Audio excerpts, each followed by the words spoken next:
बिहार में कल पहले चरण के मतदान के दौरान ही मुंगेर में वोटिंग हुई। इस दौरान कुछ लोगों ने सोशल मीडिया पर बॉयकॉट इलेक्शन मुहिम चलाई और नोटा का बटन दबाने की भी बात कही। आपको बता दें कि मुंगेर में इस बार करीब 50% वोटिंग हुई, जबकि पिछले विधानसभा चुनाव में 54% से ज्यादा मतदान हुआ, यानी 4% थोड़ा ही सही, लेकिन वोटिंग पर गोलीकांड का असर हुआ है और इस पर अभी भी सियासत जारी है। आज भी विपक्षी पार्टियों ने मुंगेर कांड को लेकर सीएम नीतीश कुमार पर हमला बोला। 2 शब्द मुंगेर की घटना के बारे में तो कह देते हैं, क्यों नहीं कहा? आप जा रहे हैं वोट मांगने, लेकिन लोगों को आपका प्रशासन गोली मार रहा है, आप उनके लिए संवेदनाएं नहीं प्रकट कर सकते। ये तो शुक्र कीजिए कि इलेक्शन कमीशन था, इसीलिए वहाँ के डीएम और एसपी को हटाया गया। अगर इलेक्शन कमीशन नहीं होता और यही मौजूदा मुख्यमंत्री की सरकार को अगर कार्रवाई करनी होती तो हटाना तो दूर की बात है, मुझे लगता है शायद ऐसे कार्यों पर उनको पुरस्कृत ही किया जाता। इनका कहना बिल्कुल वाजिब है कि नीतीश कुमार ने अभी तक मुंगेर पर कुछ नहीं कहा, लेकिन इन लोगों ने भी अभी तक ग्राउंड पर जाकर मुंगेर के आंसू पोंछने की जहमत नहीं उठाई। क्या करें, क्योंकि वहां पर चुनाव खत्म हो गए। खैर, इस बीच आज एडीजी ने कहा है कि मुंगेर कांड के दोषियों को बख्शा नहीं जाएगा, जांच के बाद सख्त कार्रवाई की जाएगी। कल हमने आपको बताया था कि दुर्गा पूजा के दिन मुंगेर में नरसंहार की जिम्मेदार बहुत हद तक पुलिस थी। पुलिस ने ही अपनी जिद के आगे आस्था, परंपरा, मान्यता सबको रौंद डाला, गोलियां चला दी, एक युवक को मौत के घाट उतार दिया और आज भी मुंगेर में जो हिंसा भड़की उसका कारण भी पुलिस की विफलता है।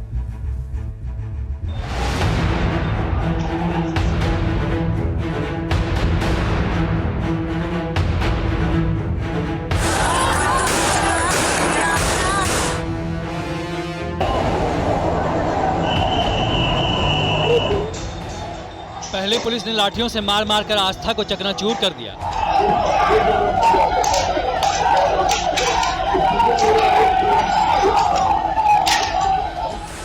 फिर गोलियां बरसाकर दुर्गा पूजा विसर्जन की परंपरा को लहूलुहान किया और इसके बाद हिंसा के तमाशा का इंतजार करने लगी मुंगेर पुलिस।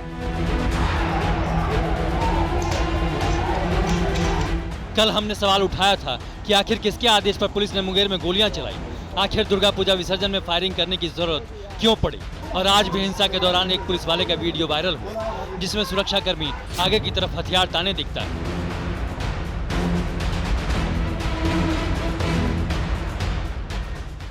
क्या हाथ में हथियार और जिस्म पर वर्दी का मतलब लॉ एंड ऑर्डर संभालना होता है, या फिर दूसरों को कुचल डालना और अपने अंदर की इंसानियत को मार डालना?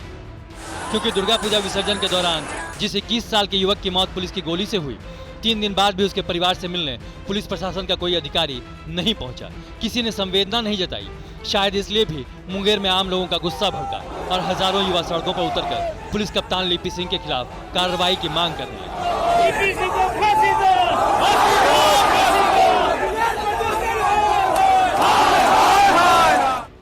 चूंकि मुंगेर गोलीकांड के बाद पुलिस प्रशासन बैकफुट पर था, इसलिए गुरुवार का प्रदर्शन हिंसक हो गया और महज कुछ 100 लोग उपद्रव मचाने लगे।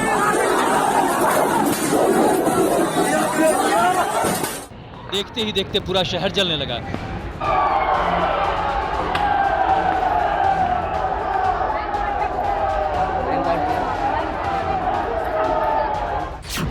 जिसके बाद चुनाव आयोग ने मुंगेर के एसपी और डीएम को हटा दिया और जांच के आदेश दे दिए।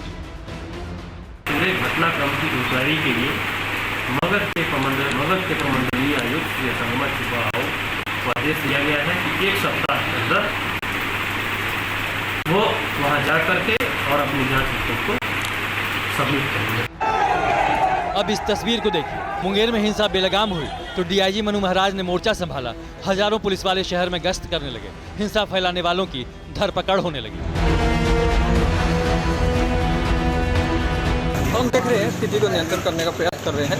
कुछ थानों पे आक्रोशित लोगों के द्वारा अटैक किया गया, उसी को चिन्हित करके कार्रवाई हो रही है। सवाल है कि आखिर पुलिस ने ऐसी ही मुस्तैदी पहले क्यों नहीं दिखाई?